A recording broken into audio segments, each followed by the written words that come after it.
Boa noite, Rodrigo. Oi, João. Tudo Tudo bem? bem? Boa noite a todos que estão chegando também. Hoje a gente começou um pouquinho atrasado, que eu apanhei para variar de novo aqui para fazer a entrada. Como é que você está, Rodrigo? Tô bem, obrigado. E você? Também estou bem, graças a Deus. Feliz com o Tá, frio? tá me ouvindo? A imagem tá boa? Como é que tá? Tá muito bom. Você também está me ouvindo? A Eu minha deixei imagem. aqui. Você tá sempre bem. Eu tô aqui. Eu desliguei aquela luz do aquário que fica aqui do lado. Aham. Não sei se está fazendo falta. Olha aqui. A luz do aquário É melhor com ou sem, não faz diferença. fica só lateralmente, fica azul em você. Então Então é não melhor faz desligar. diferença. Melhor desligar porque eu ainda não sou um Smurf. Eu tô rindo porque eu acabei de mandar um comentário desse para um amigo meu que deixou a barba crescer, estava no casamento. Eu falei, nossa, foi de Papai Smurf? Era festa ou era casamento? Bom, pessoal, boa noite a todos. Nós estamos com 11 pessoas já. Boa Agradeço, noite. Boa noite a agradeço todos. a todos, todas e todes, né? Eu estava essa semana no congresso da diversidade e a gente está aprendendo algumas coisas, né? Então, pessoal, muito boa noite, sejam todos bem-vindos. Eu estou aqui com o meu amigo, professor universitário, doutor, assistente jurídico do Tribunal de Justiça do Estado de São Paulo, querido Rodrigo Martiniano Tardelli. Para quem não me conhece, eu sou João Marcelo, sou advogado e sou amigo do Rodrigo e por isso nós estamos aqui hoje batendo um papo, né? Nós vamos conversar hoje sobre algumas questões. Na verdade, vamos começar hoje um assunto que eu entendo e a gente conversou, que é bastante polêmico, que é sobre a escravidão, né? E hoje a gente vai fazer uma limitação na parte da antiguidade, que seria, né, Rodrigo, até o início da escravidão da África, né? Isso. Então, Rodrigo, Hoje a gente bem-vindo. vai falar mais sobre conceitos, né, e desambiguações. É, é interessante essa palavra, né? Ela é tão horrorosa, mas ela tem um significado, né? Desambiguação.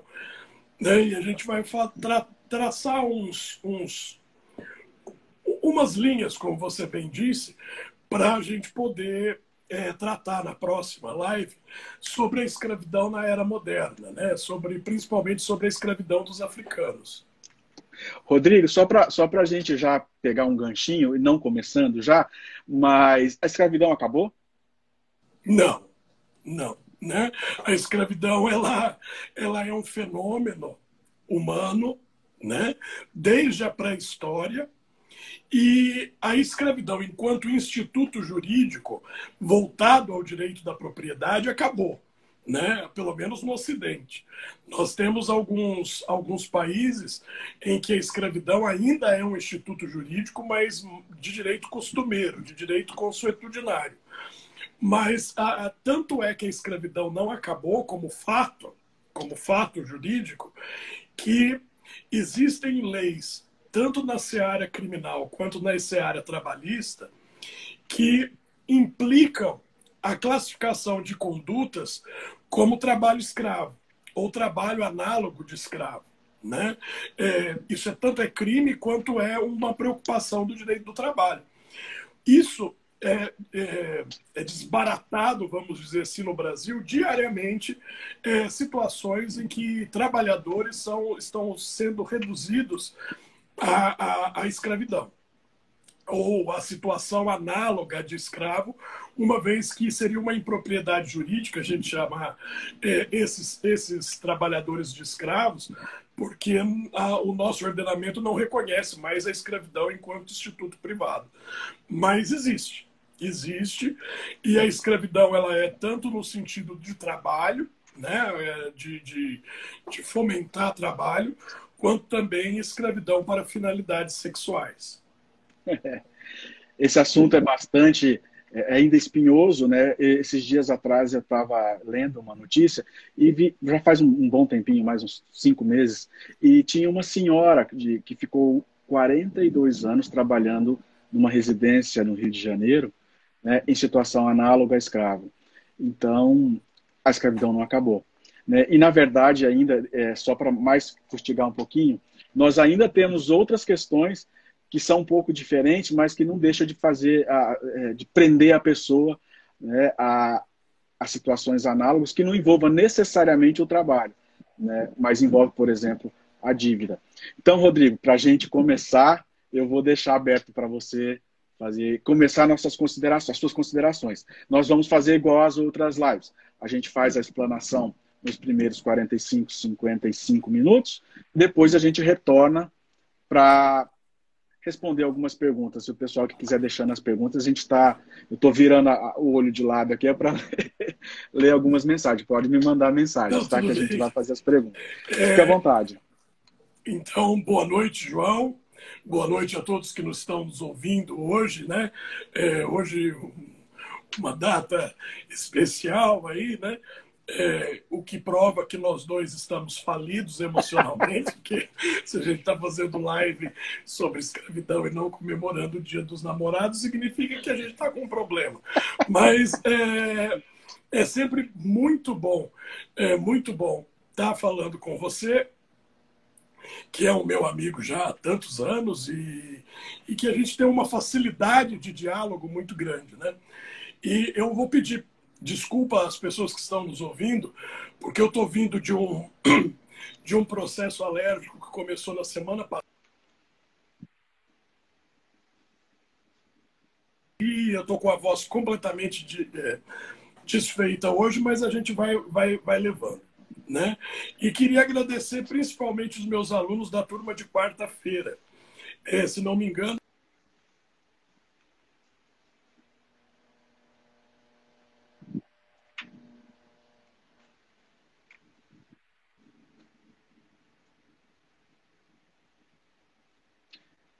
Pessoal, está travado aí para vocês? Vocês estão conseguindo ouvir o Rodrigo ou não estão conseguindo me ver? Ou me ouvir, na verdade?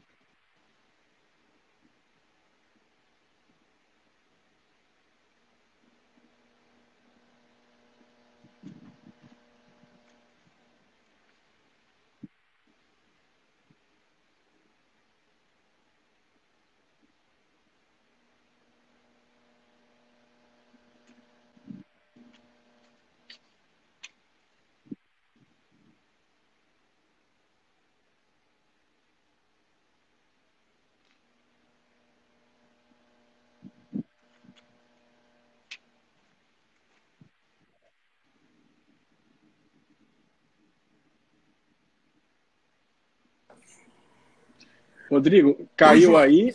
Caiu aí ou foi aqui? Não sei, eu acho que foi aqui. Você não pagou a conta esse mês, né?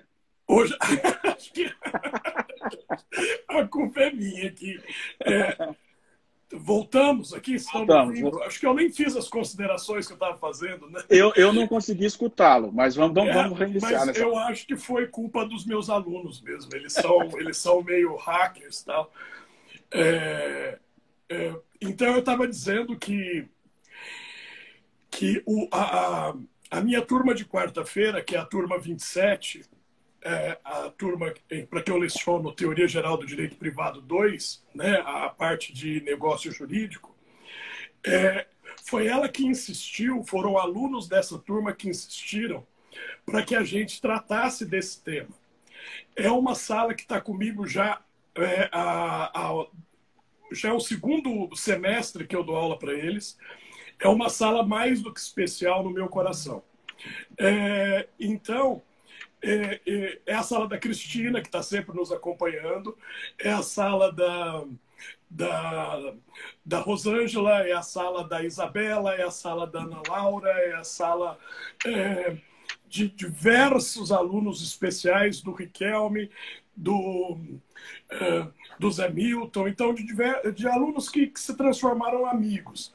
E eles tiveram um problema em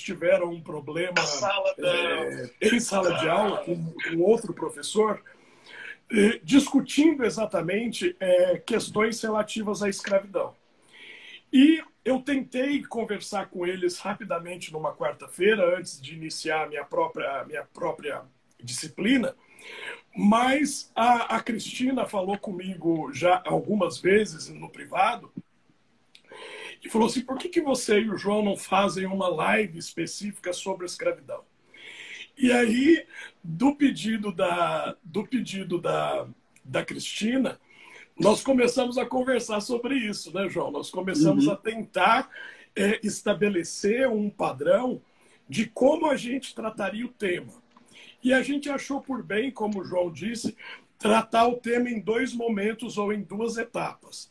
No primeiro momento, a gente trataria da escravidão nos moldes da antiguidade, e no segundo momento, a gente trataria da escravidão africana, da escravidão subsaariana, ou seja, daquela escravidão que predominou no Brasil e no Ocidente durante do século XVI até o século XIX. Né?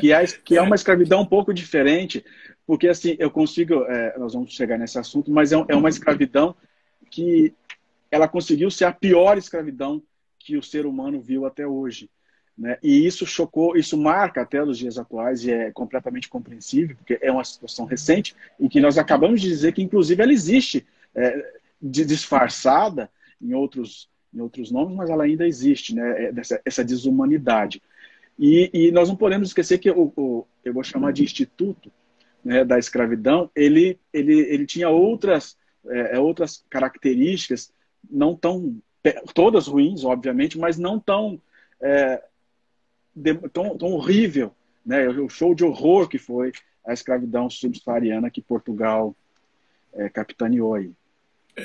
A escravidão dos povos negros, principalmente nas Américas, né, da América do Norte até aqui a América do Sul, talvez seja um dos fenômenos mais grotescos da história da humanidade em termos de crueldade.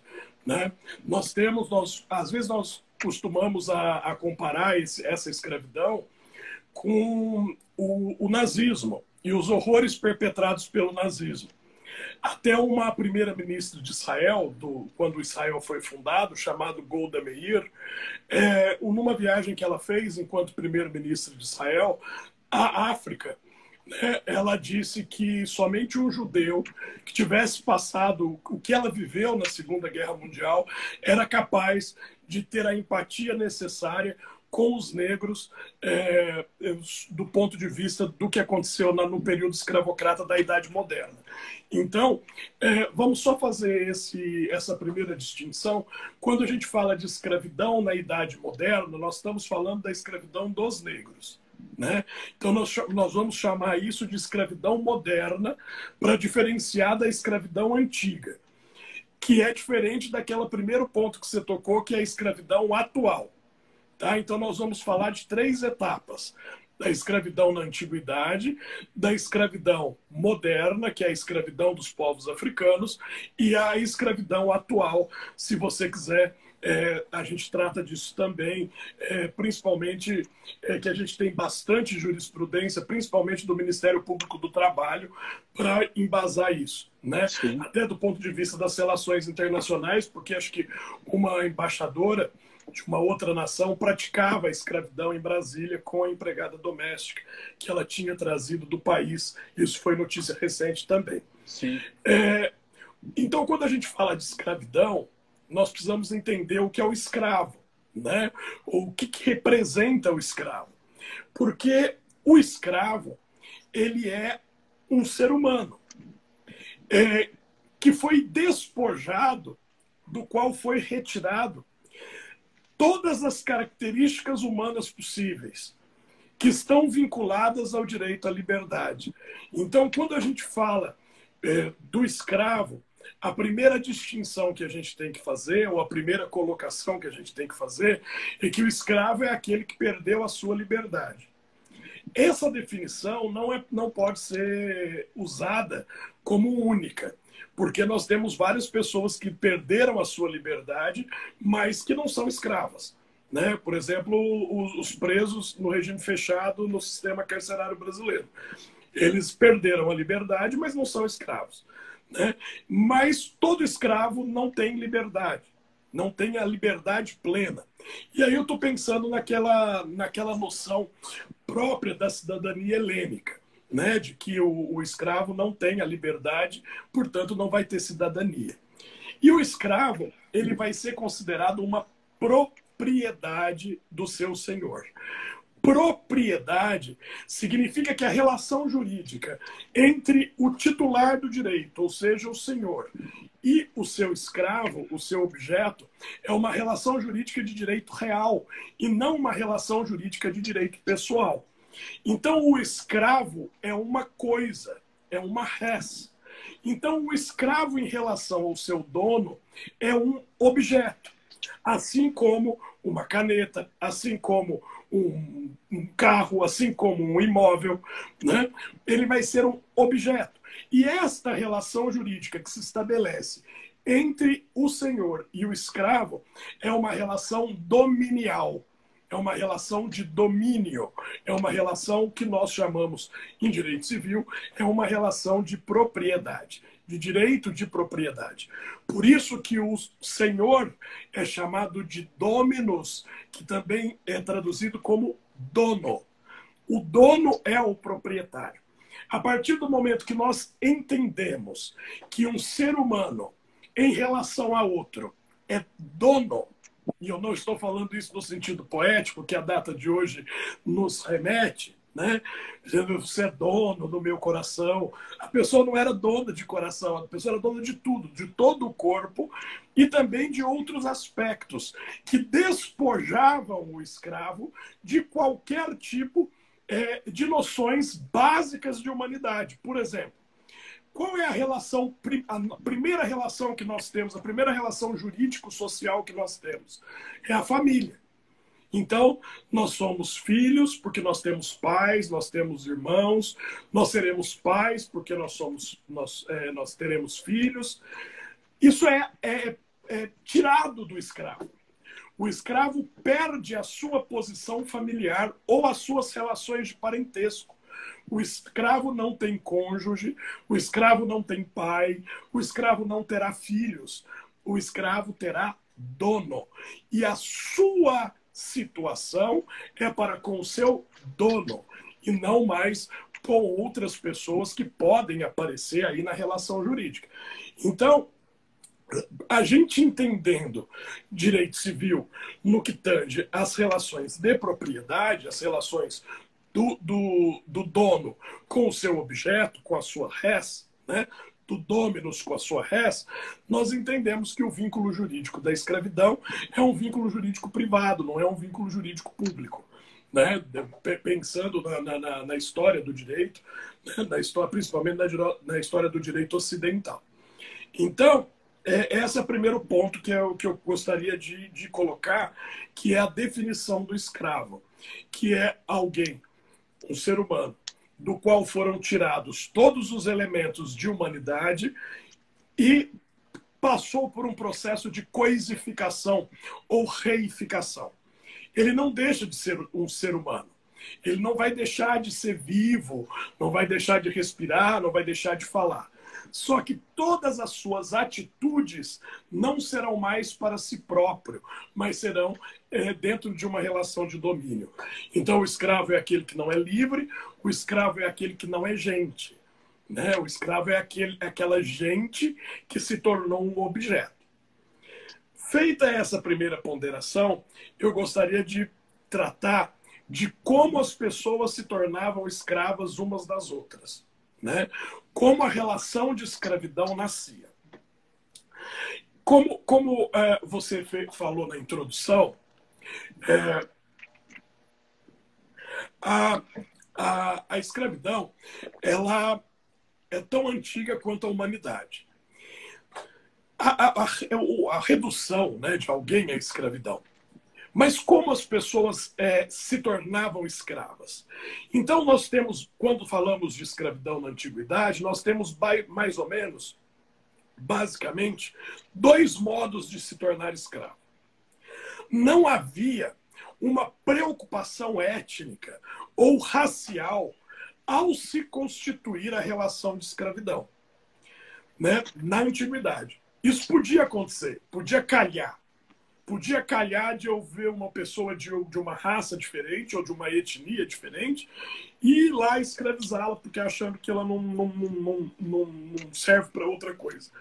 Mas, basicamente, escravos eram pessoas reduzidas à insolvência, ou seja, aquelas pessoas que não conseguiam pagar as suas dívidas ou saldar as suas dívidas com os seus credores, se tornavam escravas por conta da dívida. Então, a execução patrimonial, neste caso, era uma execução corporal. Você não conseguia honrar seu compromisso e, como última opção na execução, você era executado fisicamente a se tornar escravo do seu credor. Esse era o ponto mais básico em termos jurídicos, a escravidão por dívida. Eu me tornei escravo por dívida. E na estrutura romana, era possível, até uma certa época do desenvolvimento da civilização romana, você dar pessoas da sua família para serem escravos para o seu credor. Então você dava seu filho, sua filha, seu próprio escravo, você cedia para outra pessoa, a sua esposa, porque todas as pessoas dentro da estrutura familiar romana pertenciam ao chefe de família. Então, se o chefe de família se endividasse, ele podia dar um filho, por exemplo. Né? Essa escravidão, né, Rodrigo? Mas ela tem além das peculiaridades que você mencionou, ela também é temporal, né? Era até quitar a dívida. Quitou a dívida, a pessoa voltava ao status anterior, correto? Sim. Sim, era uma escravidão temporal. Portanto, ela não estava vinculada à raça, e sim à questão do crédito e débito. Né? Mas o modo mais comum de se fazer escravos na antiguidade era por meio de guerras ou batalhas. Você guerreava com cidades limítrofes, com territórios limítrofes, e os que perdiam a batalha se tornavam escravos dos que ganhavam. Num primeiro momento, quando a gente está falando da pré-história, e a pré-história, portanto, ela é antes da estruturação da sociedade egípcia, que é a mais antiga e mais importante das civilizações da antiguidade média é a Roma. Né? Você veja que os perdedores das batalhas normalmente eram assassinados. E as mulheres e crianças eram levadas para a escravidão. Então, essa escravidão era uma escravidão para a vida, né? Porque ela não tinha muita opção depois dessa batalha. Então, normalmente, os homens eram assassinados porque eles representavam uma ameaça aos dominadores, caso eles quisessem se revoltar, entrar numa rebelião. Mas, principalmente, a predação principal era em relação às mulheres e crianças. E aí, João, eu coloco um ponto, né? um ponto importante. Quando os povos começaram a se entender como povos, Egito, Mesopotâmia, o Oriente Médio, de um modo geral, né? Hititas, assírios, babilônicos, medo-persas, israelitas. Quando essas pessoas começaram a se entender como povos, e a partir daí legislaram, eles acharam um pouco absurdo ter que conviver na sua sociedade com os conceitos de cidadania e escravidão sendo aplicados a pessoas do seu convívio. Então, por exemplo, Hammurabi, que foi um rei babilônico, ou um rei mesopotâmico, um rei babilônico, que viveu mais ou menos 1.800 anos antes de Cristo, Hammurabi, nas suas leis, né, chamado erroneamente de código, e nem é Hammurabi que se fala, seria Amur-Api, né, são duas palavras, mas, então, Amur-Api, nas suas leis, estabelecia que, seja por dívida, seja por outro critério, um sumério, um babilônico, só podia manter um escravo por 3 anos. Então você pegava o seu devedor ou pegava alguém que você conquistou na batalha, mantinha e usava essa pessoa como escravo durante 3 anos e depois libertava. Né? Isso é um avanço em termos de legislação antiga, porque não havia um limite de tempo para você ter um escravo. né? Nas leis de Hammurabi vai aparecer o primeiro limite demarcatório de tempo, né? Que vai ser esse prazo de 3 anos. Na Bíblia Sagrada, que guarda bastante, alguns aspectos, bastante semelhança com os códigos, tanto egípcios, quanto sumérios, quanto babilônicos, porque efetivamente as escrituras, né, as escrituras hebraicas, elas foram compostas cerca de 800 anos depois de Hammurabi, mais de 1000 anos, alguns textos mais de 1000 anos. Nós temos uma preocupação com o escravo, com o escravo hebreu, com o escravo judeu, com o escravo israelita, já nas disposições das lendas sobre Moisés. Você lembra que existe a história de que Moisés foi chamado por Deus no Monte Horebe e subiu lá e Deus deu a ele os 10 mandamentos? Então essa história está relatada no capítulo 20 do segundo livro da Bíblia, chamado Êxodo.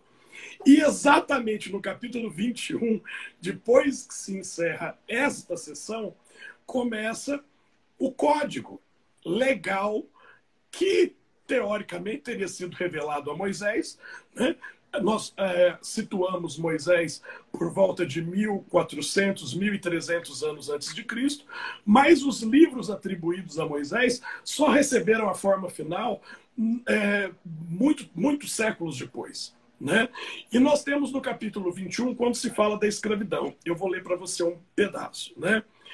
Quando comprares um escravo hebreu, ele te servirá 6 anos, e no 7º partirá livre, sem pagar nada.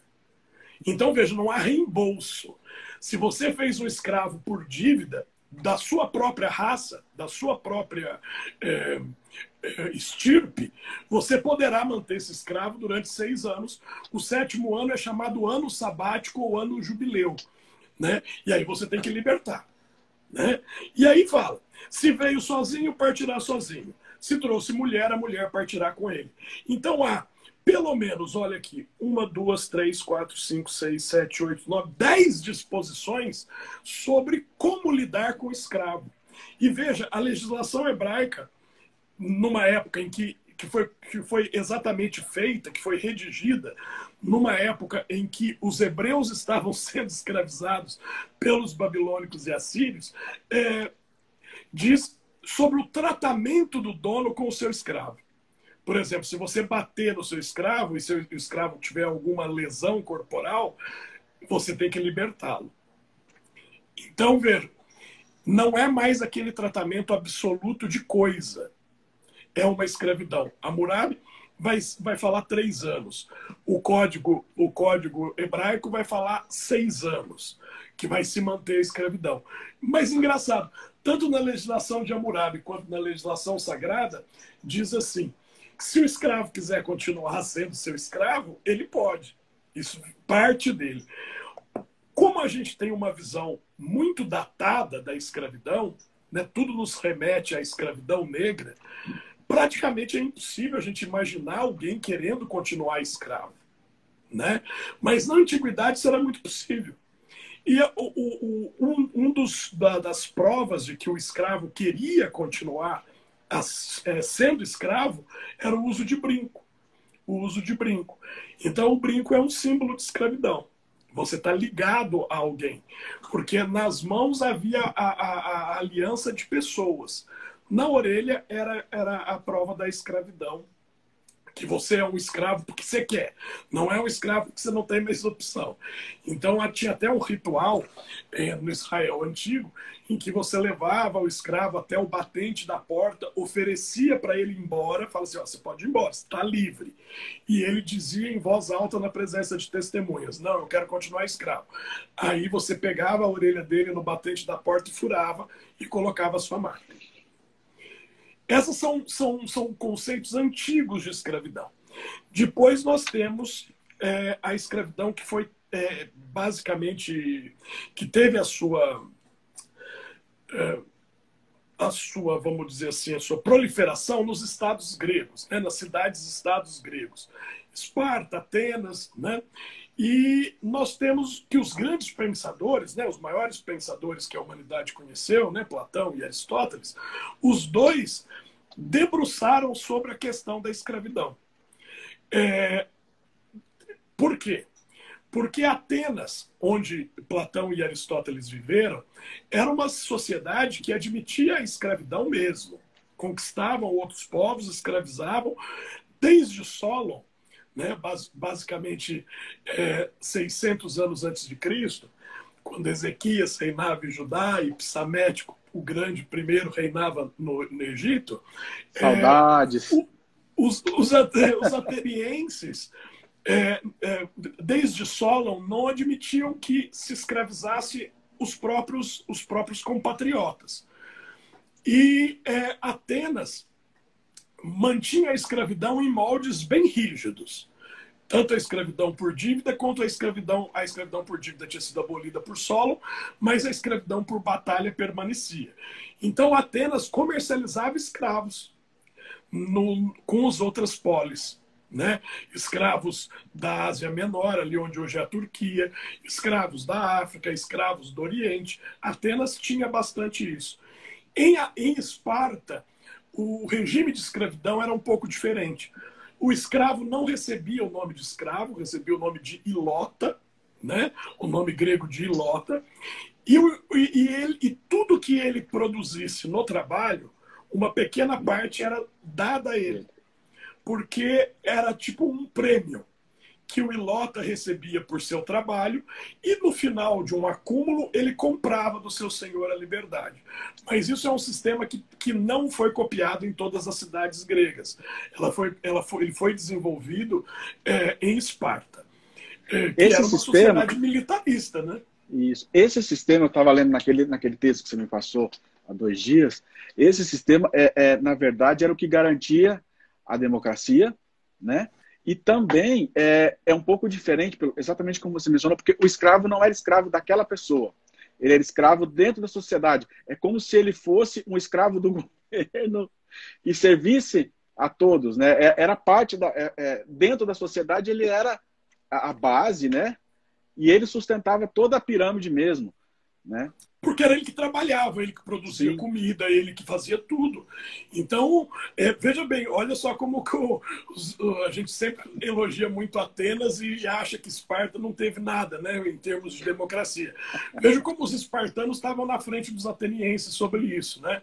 Porque eles remuneravam o escravo e permitiam que o escravo, algum dia na sua vida, recuperasse o que ele tinha perdido, que é a liberdade e a dignidade.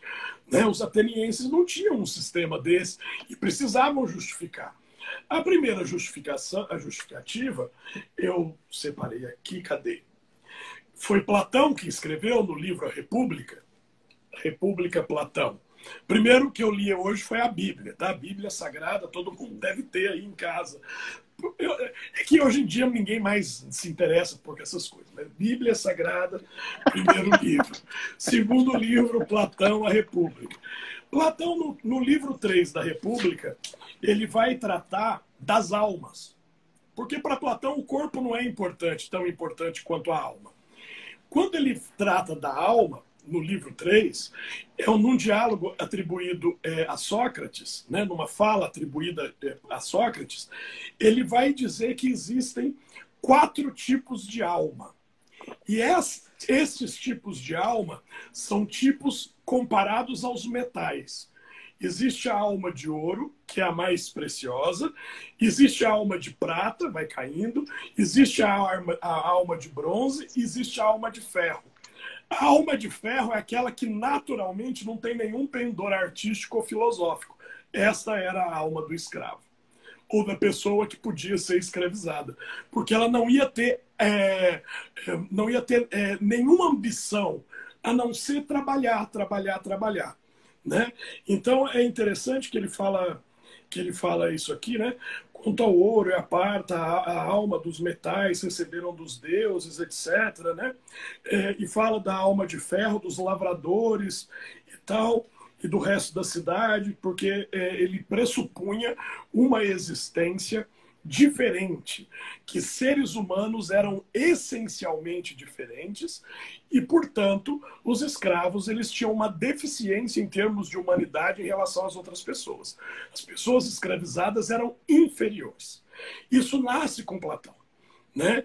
E Platão vai fazer toda essa alegoria da alma de ouro, que é a alma dos filósofos, dos artistas, dos intelectuais, a alma de prata, que é dos guerreiros, dos militares, a alma de bronze, que é a alma dos trabalhadores, dos comerciantes, e a alma de ferro, que é das pessoas mais inferiores que existem.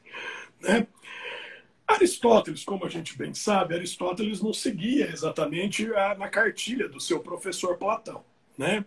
E Aristóteles vai, na observação dessas pessoas, ele vai desenvolver uma outra teoria, que foi uma teoria que é uma teoria extremamente complicada, complicada no sentido das suas consequências, que vai aparecer na obra A Política de Aristóteles. Então, o terceiro livro citado, A Política de Aristóteles, em que ele vai dizer que existem pessoas que são naturalmente livres, existem pessoas que nasceram para ser escravas.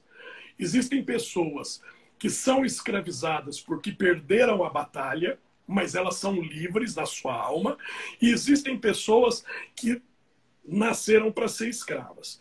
Então, veja só, a política livro 1, capítulo 6, parágrafo 21, diz assim: todavia, os que são de opinião contrária, de certa maneira, têm razão, como se pode ver facilmente. Aristóteles é maravilhoso.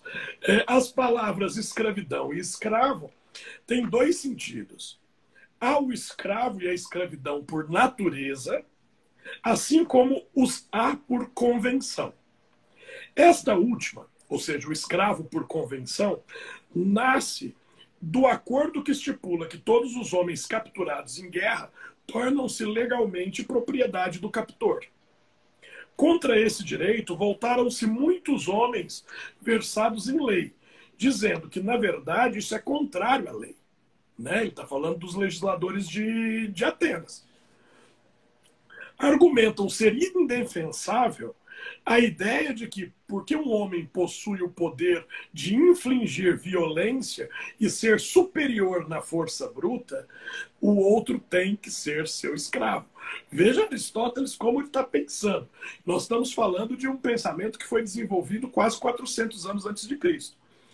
Até entre os filósofos há divergência. Aí ele vai tecer um monte de consideração do escravo por convenção.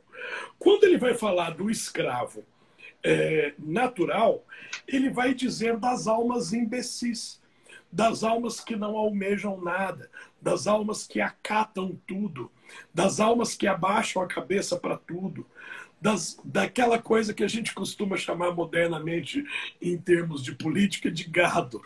Né? Isso a gente usa muito. Ah, você é gado, a tal pessoa é gado. Aristóteles já não chamaria de gado, Aristóteles chamaria de escravo por natureza. Não consegue pensar sozinho, precisa de alguém mandando, precisa de alguém decidindo por ele tudo, então a melhor coisa que tem que fazer é se submeter a um senhor e ser seu escravo. Né? Essas são as questões da Grécia. Claro que nós estamos falando de polis, né? Atenas, Esparta, Equinossos. Então são sociedades bem pequenas comparadas ao que houve com o Império Romano. Né? No Império Romano, na sociedade romana, a questão da escravidão ela vai ser totalmente diferente em relação à questão grega. Né? Muito embora Cícero, Sêneca, Marco Aurélio, os grandes pensadores romanos, eles tenham lido Platão e Aristóteles, as conclusões vão ser diferentes. Né? Por exemplo, eu vou citar um livro aqui que as pessoas hoje em dia não são mais obrigadas a ler, né? Mas na nossa época era basicamente, a gente tinha que ler na faculdade de Direito, que se chama Cidade Antiga, de Fustel de Coulanges. Muito embora nós saibamos que Fustel de Coulanges inventava muitas coisas que ele colocava como fonte histórica, que não era nada, a Cidade Antiga ainda continua sendo um clássico para estudo da escravidão em Roma. né? Então, é um livro muito fácil você pode comprar na banca, como esse meu exemplar aqui, livro de bolso, A Cidade Antiga, no Denis Fustel de Coulanges. E ele vai estabelecer um paradigma a respeito da manumissão. O que é a manumissão? Manumissão seria a libertação do escravo, e ele vai criar uma teoria a respeito da manumissão. Então, só para eu me situar aqui, nós mencionamos a Bíblia, Platão, Aristóteles, Fustel de Coulanges. E por último, eu queria indicar este livro aqui, mas isso aqui não vai ser achado nunca, né? É um livro que se chama Curso das Instituições Políticas e Sociais da Antiguidade.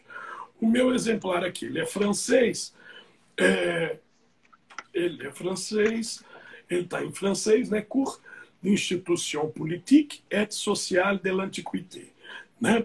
Esse exemplar aqui pertenceu à minha professora e orientadora da graduação, professora Maria Regina Pagetti, hoje Maria Regina Pagetti Cross, morada nos Estados Unidos.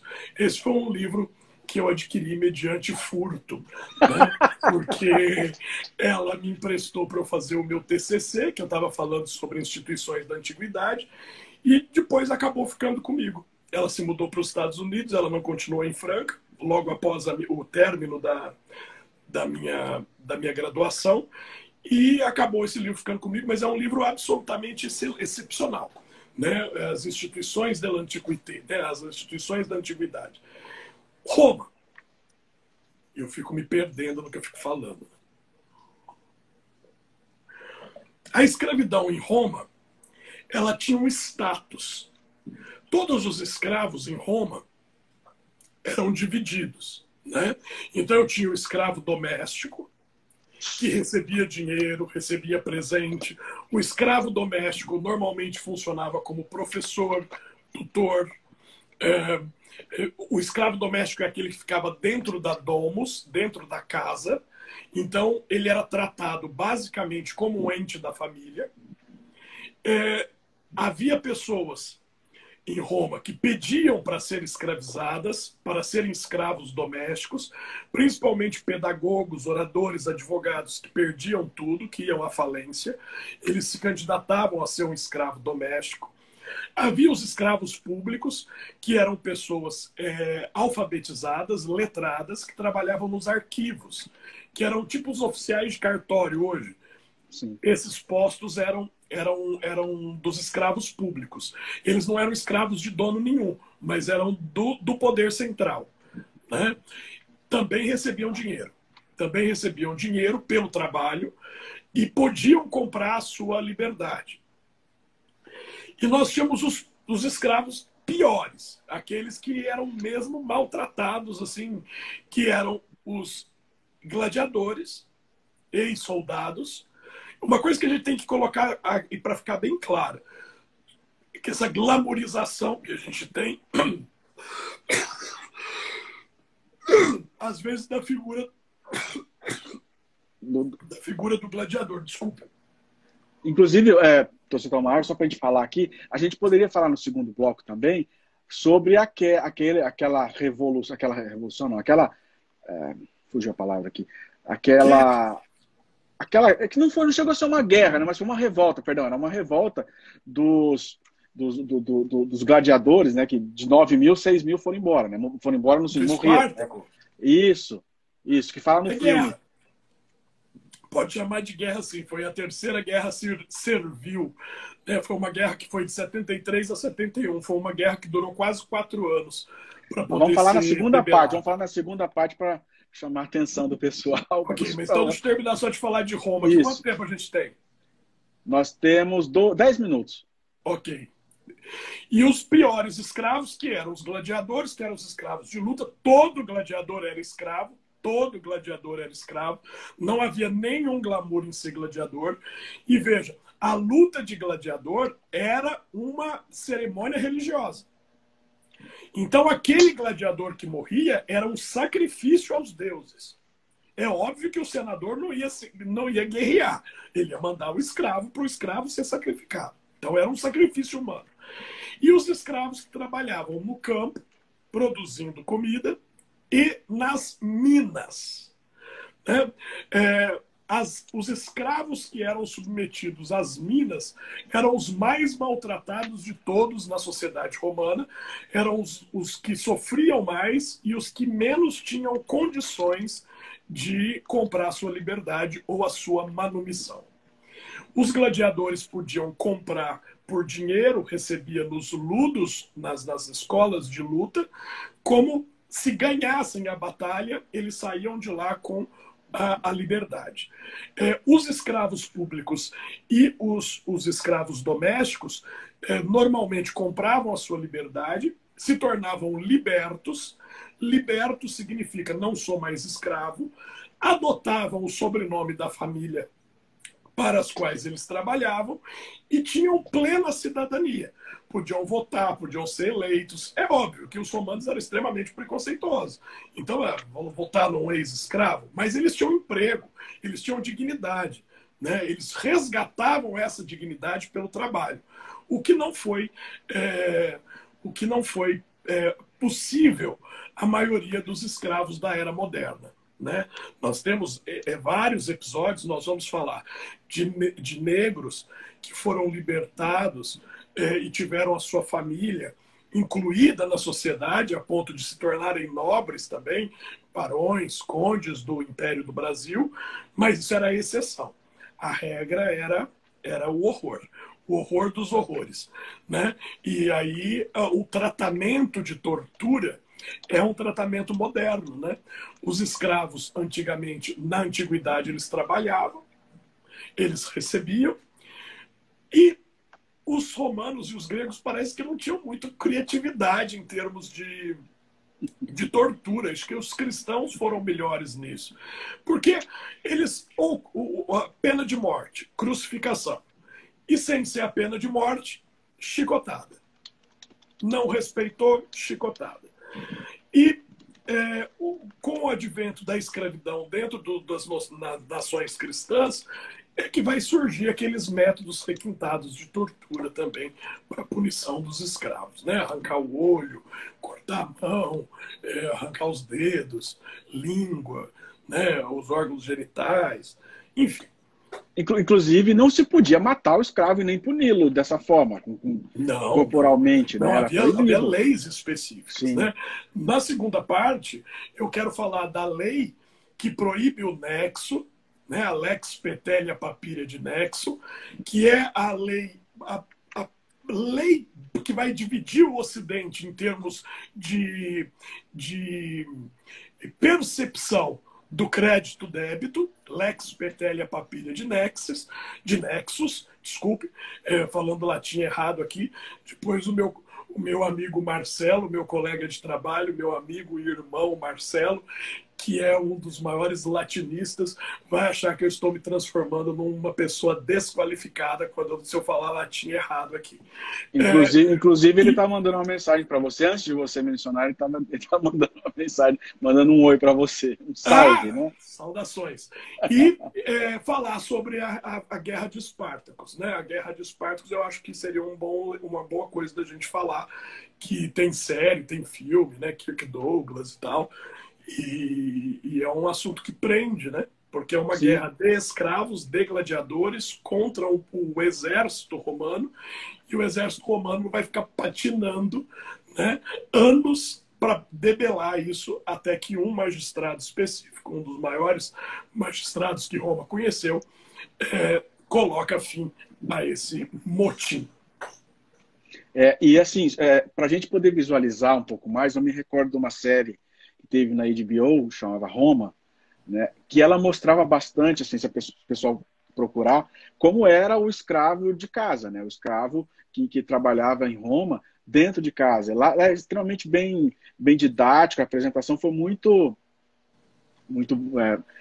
fiel, pelo pouco que eu conheço.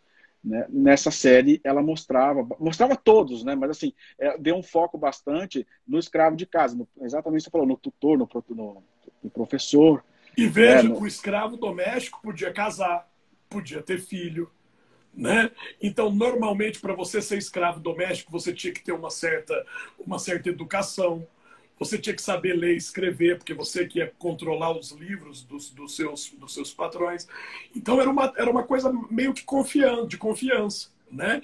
E o imperador Cláudio, né, o imperador Cláudio, que foi o quarto imperador de Roma, ele promoveu nos principais postos da administração pública durante o seu reinado os seus ex-escravos, que controlavam a máquina da administração por ele. Né? Cláudio, no meu ponto de vista, nós falamos disso nas nossas lives sobre Roma, né? Cláudio é uma das figuras mais interessantes, do meu ponto de vista, em relação do Império Romano, do nascimento do Império Romano. Inclusive, só lembrar o pessoal que não conhece, que não está sabendo, a gente tem no seu, você faz a propaganda do seu Instagram, perdão, do seu... Oh, meu Deus, do seu YouTube, que lá tem todas essas lives. Também tem aqui no perfil, no meu perfil tem salva, aqui no Instagram tem essas lives, as antigas, e também no seu YouTube tem lá. Eu vou deixar um salve aqui para o professor Osvaci, porque ele estava pedindo e a gente está... Eu estou lendo tudo, viu, professor? Salve aí. Um grande abraço. Um grande abraço. Então, assim, quem quiser, a gente tem umas discussões interessantes de Roma, né? Com bastante não muito ortodoxa, eu diria. É só digitar bastante... o meu nome no YouTube que vai aparecer. Né? Rodrigo Tardelli, Rodrigo Martiniano Tardelli, vai aparecer lá o canal com os nossos vídeos. Nós gravamos acho que 4 vídeos sobre Roma, naquele dia da nossa discussão sobre Roma, varou madrugada dentro, não dava para fazer num só. Temos Idade Média, 2 partes, né? Temos Cruzadas, 2 partes, né? A primeira parte fala das Cruzadas, a segunda basicamente fala do processo contra os Cavaleiros Templários, e hoje nós temos essa escravidão na Antiguidade, que vai para o YouTube, graças às minhas assessoras, se elas estiverem vivas até. Sim, e é interessante que a gente vai, a próxima, daqui 15 dias, daqui 14 dias, na verdade, será a parte 2. Talvez tenha a parte 3, né, dependendo do que a gente conseguir para trazer bem para a atualidade essa questão. Sim. E me lembra falar, quando a gente voltar, a respeito da bibliografia, principalmente no que fala da escravidão negra no Brasil, que nós vamos ter uma novidade semana que vem aqui em São Paulo, tá? Uma novidade bem importante aqui em São Paulo, no mercado editorial. Perfeito. Então, pessoal, a gente vai dar uma interrompida para o Rodrigo engolir um pouco de água, a saliva dele deve estar ficando sem. Eu também vou tomar um pouquinho de água e em 5 minutinhos a gente retorna com uma nova live, estando aberta aqui para perguntas que vocês quiserem fazer. Por favor, façam as perguntas, a gente já tem algumas que chegaram no Instagram para mim. E a gente vai falar bastante sobre a guerra de Esparta, né? Que muita gente... Eu não assisti o filme. Eu conheço a história, mas eu não assisti o filme. Sou preguiçoso. 5 então minutos a gente volta. A gente só dá 5 minutinhos. Uma liberada aqui no pulmão. Um beijo. Um abraço até vocês. Até já.